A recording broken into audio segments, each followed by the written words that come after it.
आइए जानते हैं आज की कुछ अंतर्राष्ट्रीय खबरों को। पहले एक नजर आज की हेडलाइंस पर। दिल्ली, महाराष्ट्र समेत देश के 5 राज्यों में ओमिक्रॉन विस्फोट। कौन है पीएम मोदी का सच्चा दोस्त, पुतिन या बाइडेन? किसकी दोस्ती है ज्यादा अहम? कैसे थी 29 साल पहले अयोध्या की वह सुबह? 6 दिसंबर 1992 के दिन क्या क्या हुआ था? जिसका मैंने इतना विरोध किया उसका व्यवहार ऐसा, देवगौड़ा ने पीएम मोदी के लिए और क्या कहा?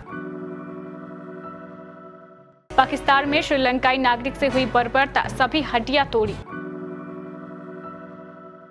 अमेरिका व ऑस्ट्रेलिया में कम्युनिटी स्प्रेड, ब्रिटेन में एक ही दिन में 50% केस बढ़े। इंतजार खत्म, इस दिन से शुरू हो रही है ओला S1 व ओला S1 प्रो इलेक्ट्रिक स्कूटर की डिलीवरी। कैटरीना कैफ के ससुर ने शादी के लिए उठाया बड़ा कदम। रविचंद्र अश्विन ने टेस्ट क्रिकेट में फिर रचा इतिहास। और मयंक अग्रवाल और शुभमन गिल मुंबई टेस्ट के तीसरे दिन फील्डिंग के लिए मैदान पर क्यों नहीं उतरे? देश में कोरोना वायरस के नए वेरिएंट ओमिक्रॉन के मामले दिन ब दिन बढ़ते जा रहे हैं। बीते दिन ओमिक्रॉन के 17 मामले दर्ज हुए, जिसके बाद अब कुल संख्या 21 हो गई है। रविवार को दर्ज 17 मामलों में 9 राजस्थान की राजधानी जयपुर से, 7 महाराष्ट्र के पुणे से और 1 मामला दिल्ली में दर्ज हुआ है।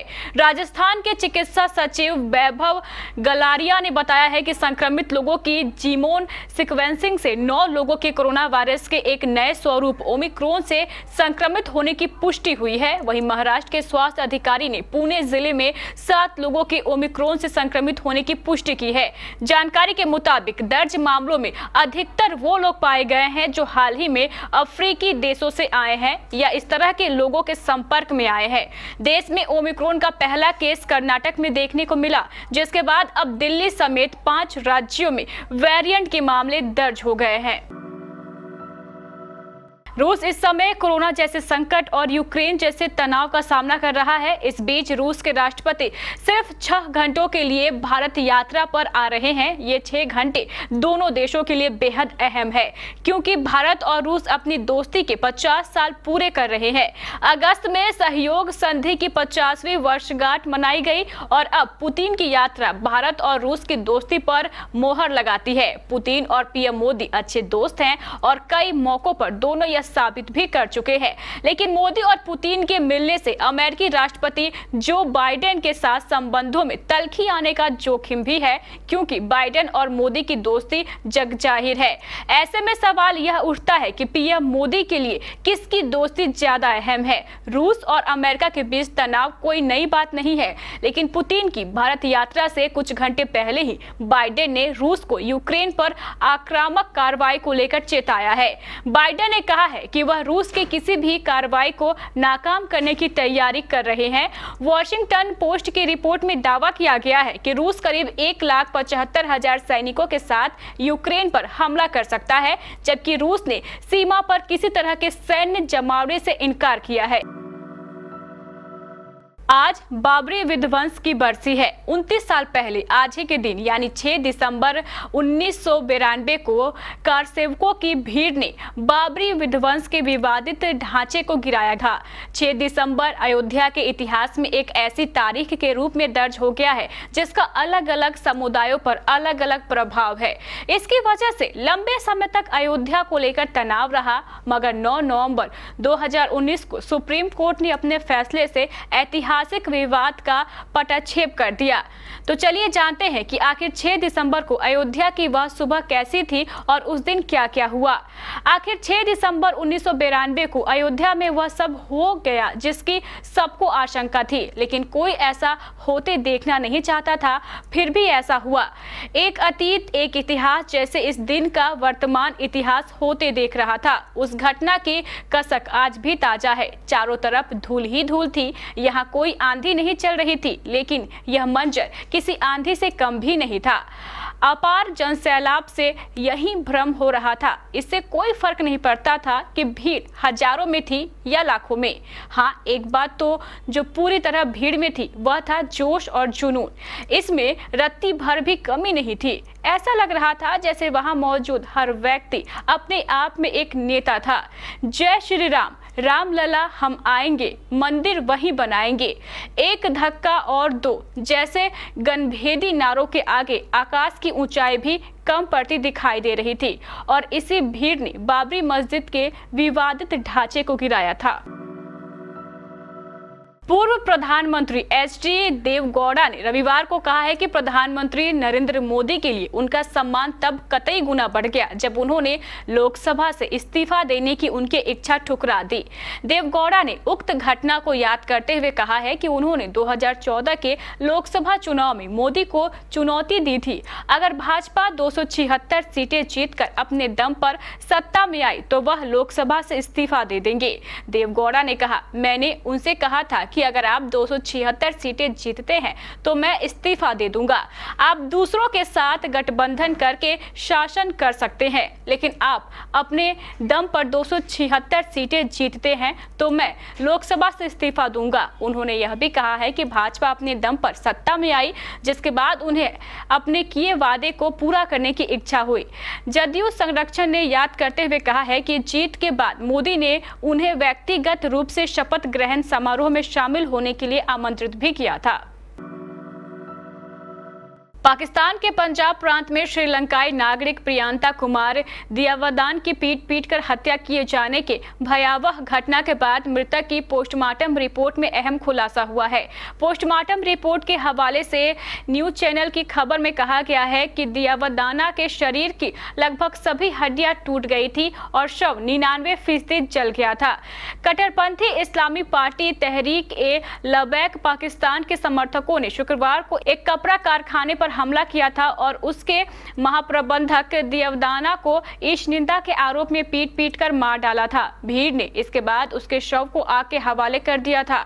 न्यूज चैनल के मुताबिक दियावदाना की पोस्टमार्टम रिपोर्ट में खोपड़ी और जबड़े की हड्डियां टूटना मौत का कारण बताया गया है।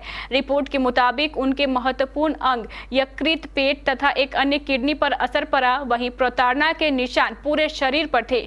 रीढ़ की हड्डी 3 जगह से टूट चुकी थी। पोस्टमार्टम रिपोर्ट में पता चला है कि दियावदाना का 99% शरीर जल चुका था और पैर के एक पंजे की हड्डी को छोड़कर पूरे शरीर की हड्डियां टूट गई थी। कोरोना के नए वेरिएंट ओमिक्रॉन को लेकर शुरू से जो आशंका जताई जा रही है वह अब सच होती नजर आ रही है। यह वेरिएंट बहुत तेजी से फैल रहा है। ब्रिटेन में एक ही दिन में 50% केस इसके बढ़ गए हैं। अमेरिका व ऑस्ट्रेलिया में इसका सामुदायिक संक्रमण भी शुरू हो गया है, यानी इस वेरिएंट से स्थानीय स्तर पर भी लोग संक्रमित हो रहे हैं। हालात को नियंत्रित करने के लिए दोनों देशों ने कई सख्त उपाय किए हैं। अमेरिका के रोग नियंत्रण एवं रोकथाम केंद्र की निदेशक रोशेल वालेस्की ने कहा है कि ओमिक्रॉन वेरिएंट कम से कम 15 राज्यों में फैल चुका है। उन्होंने कहा है कि इस वेरिएंट के मामले तेजी से बढ़ रहे हैं, लेकिन अभी भी डेल्टा वेरिएंट सबसे ज्यादा लोगों को संक्रमित कर रहा है। उन्होंने कहा है कि एक दिन में करीब 90,000 से 1 लाख नए मामले मिल रहे हैं, जिनमें 99.9% डेल्टा वेरिएंट के मामले हैं। भारत में चर्चित इलेक्ट्रिक स्कूटर ओला S1 व ओला S1 प्रो के डिलीवरी जल्द ही शुरू होने वाली है। बेंगलुरु स्थित मोबिलिटी फर्म के CEO भाविश अग्रवाल ने अपने ट्विटर प्रोफाइल पर नई डिलीवरी की तारीख की घोषणा की। उन्होंने बताया है कि इसी महीने से ही ओला इलेक्ट्रिक स्कूटर की बुकिंग शुरू होगी। बता दें कि इसकी बुकिंग इस साल अगस्त में शुरू हुई थी और तब से ओला टेस्ट राइड और अंतिम डिलीवरी की तारीखों में बदलाव करता रहा, लेकिन अब इसके डिलीवरी की तारीखों का ऐलान कर दिया गया है। भारत में कंपनी ने पिछले महीने ही ओला इलेक्ट्रिक स्कूटर्स की टेस्ट ड्राइव शुरू कर दी थी। इस वक्त बीच टाउन के सबसे चर्चित जोड़ियों में से एक विकी कौशल और कैटरीना कैफ अपनी शादी को लेकर छाए हुए हैं। रिपोर्ट्स के मुताबिक दोनों 9 दिसंबर को शादी के बंधन में बंधने जा रहे हैं। हालांकि इस शादी को लेकर लव बर्ड्स ने अब तक कोई ऑफिशियल अनाउंसमेंट नहीं किया है, लेकिन फैंस और मीडिया रिपोर्ट्स ने पिछले 1 महीने से इस कपल की हर एक्टिविटी पर नजर बनाए रखा है। कैटरीना को भले ही विकी के घर पर स्पॉट किया गया हो या फिर शॉपिंग करते हुए, विकी के दोस्तों से लेकर इवेंट कंपनी तक पेपराजी और मीडिया ने शादी से जुड़ी हर छोटी जानकारी निकालने में अहम भूमिका निभाई है। ये बात विकी कौशल के पिता यानी कैटरीना कैफ के ससुर श्याम कौशल अच्छे से जानते हैं। तभी तो बेटे की शादी की खुशियों में श्याम कौशल ने पेपराजी के लिए स्टार्टर का इंतजाम करवाया है। दरअसल विकी कौशल और उनका परिवार शादी के लिए जोधपुर निकलने वाले थे। इससे पहले पेपराजी दूल्हे राजा के घर के बाहर खड़े थे ताकि कैमरे से कुछ भी मिस ना हो सके। ऐसे में विकी और भाई सनी कौशल ड्राइवर और पिता श्याम के साथ पेपराजी के लिए स्टार्टर का बंदोबस्त करते दिखे। इससे पहले विकी के घर कैटरीना और उनकी मां सुजैन को भी स्पॉट किया गया। भारत और न्यूजीलैंड के बीच 2 मैचों की सीरीज का दूसरा और आखिरी टेस्ट मैच मुंबई के वानखेड़े स्टेडियम में खेला जा रहा है। कल मैच का तीसरा दिन था। भारत से मिले 540 रनों के लक्ष्य के जवाब में न्यूजीलैंड ने 3 विकेट पर 50 से ज्यादा रन बना लिए हैं और तीनों विकेट अब तक भारतीय star off spinner Ravichandra Ashwin के खाते में आई है। इसके साथ ही अश्विन ने टेस्ट क्रिकेट में एक नया कीर्तिमान रच दिया है। अश्विन ने टेस्ट क्रिकेट में एक साल में चौथी बार 50 या उससे ज्यादा विकेट लिए हैं, जो कि टेस्ट क्रिकेट के इतिहास में किसी भी भारतीय गेंदबाज का एक रिकॉर्ड है। अश्विन ने इस मामले में अनिल कुंबले और कपिल देव जैसे दिग्गजों को भी पीछे छोड़ दिया है। भारतीय सलामी बल्लेबाज मयंक अग्रवाल और शुभमन गिल दूसरे टेस्ट के दूसरे और तीसरे दिन मैदान पर लगी चोटों के कारण न्यूजीलैंड की दूसरी पारी के दौरान क्षेत्र रक्षण के लिए नहीं उतरे। हालांकि दोनों बल्लेबाजों ने मैच की दूसरी पारी में बल्लेबाजी जरूर की, लेकिन तीसरे दिन फील्डिंग नहीं की।